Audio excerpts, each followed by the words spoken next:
Hello everyone, ఈరోజు ఒక మంచి వీడియోతో మీ ముందుకు వచ్చేసాను. ఫస్ట్ టైం నా వీడియో చూస్తున్నారో ప్లీజ్ లైక్ చేయండి, సబ్స్క్రైబ్ చేయండి, కామెంట్ చేయండి, పక్కనున్న బెల్ బటన్ నొక్కండి. ఈరోజు మీకు మంచి విషయం అనేది చెప్పబోతున్నాను.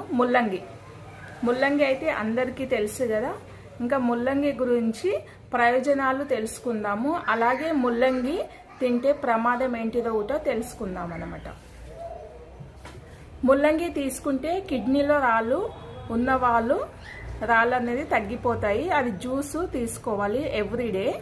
అలాగే సీజన్లో వచ్చే జబ్బులు అనేది చెక్ పెడుతుంది, బరువు తగ్గిస్తుంది, షుగర్ బీపీ నియంత్రణలో ఉంటాయి, రక్తంలో కొలెస్ట్రాల్ లెవెల్స్ పెరగకుండా ఉంటుంది, కిడ్నీలో రాళ్ళు కరుగుతాయి తొందరగా. ప్రతిరోజు తీసుకుంటే కామర్లు జాండీస్ నుండి కాపాడుతుంది. ఇది ముల్లంగి నుంచి వచ్చే ప్రయోజనాలు. అలాగే ముల్లంగి తింటే ప్రమాదాలు ఏంటిదో తెలుసుకుందాం. ఈ సీజన్లో ముల్లంగి అధికంగా దొరుకుతుంది. దీనిని వెరైటీ ముల్లంగి వంటకాలలో ఉపయోగిస్తారు. ముల్లంగి పచ్చడి, పరోటాలు, సలాడ్, ముఖ్యంగా ముల్లంగి సాంబార్లో తింటే చాలా ఇష్టంగా తింటారన్నమాట. ముల్లంగి పోషకాలు సమృద్ధంగా ఉంటాయి. కాకరకాయ, ముల్లంగి ఎప్పుడు తినకూడదు, గుర్తుంచుకోండి. ఈ రెండు కలిపి తింటే శ్వాస సమస్యలు వచ్చే ప్రమాదాలు ఎక్కువగా ఉంటాయి. రాత్రిపూట అనేది ఈ సమస్య ఎక్కువగా వస్తుంది ముల్లంగి తీసుకుంటే. అలాగే ఆరెంజ్ మరియు ముల్లంగి తీసుకుంటే కూడా మనకు ప్రమాదము, మలబద్ధకం వచ్చే సమస్య ఉంటుంది. అలాగే చర్మ సమస్యలు కూడా చాలా ఎక్కువ వస్తాయి. కీరా, ముల్లంగి సలాడ్లుగా తీసుకుంటారు ఎక్కువగా.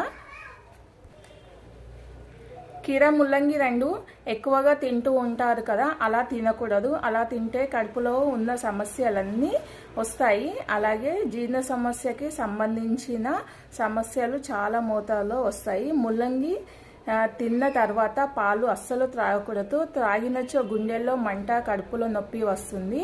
ముల్లంగి దోసకాయ కలిపి తినకూడదు, ఎందుకంటే చర్మ వ్యాధులు వస్తాయి. ముల్లంగి ఎక్కువ సార్లు తింటే అధికంగా మూత్రం వస్తుంది. ఇది శరీరంలోని డీహైడ్రేషన్ను తగ్గిస్తుంది, బ్లడ్ షుగర్ను కూడా తగ్గిస్తుంది. తక్కువ బీపీ ఉన్నవారు అస్సలు ముల్లంగి తినకూడదు. పాలతో చేసిన పదార్థాలు, ముల్లంగి తిన్న తర్వాత పాల పదార్థాలు అస్సలు తినకూడదు. ఇలా తిన్నచో మీకు సమస్యలన్నీ ఎక్కువగా వస్తాయి. ఇంకొకటి విషయం ఏంటి చెప్తున్నానంటే, ముల్లంగి మనము మార్నింగ్ పడిగడుపున తింటే మీకు మోషన్ అనేది రాదు కదా 3 to 4 days. అలా మీరు ముల్లంగి పీసెస్ కట్ చేసుకొని తినాలి. తింటే మీకు మోషన్ అనేది ఫ్రీగా అవుతుంది. కానీ ఎక్కువ తినకూడదు, అప్పుడప్పుడు తినాలన్నమాట. 1 or 2 pieces తినాలి, ఎక్కువ తినకూడదు. మరి నా వీడియో ఎలాగనిపించింది ప్లీజ్ లైక్ చేయండి, సబ్స్క్రైబ్ చేయండి, కామెంట్ చేయడం మాత్రం మర్చిపోకండి. పక్కనున్న బెల్ బటన్ నొక్కండి. ఇంకో వీడియోతో మీ ముందుకు వస్తాను.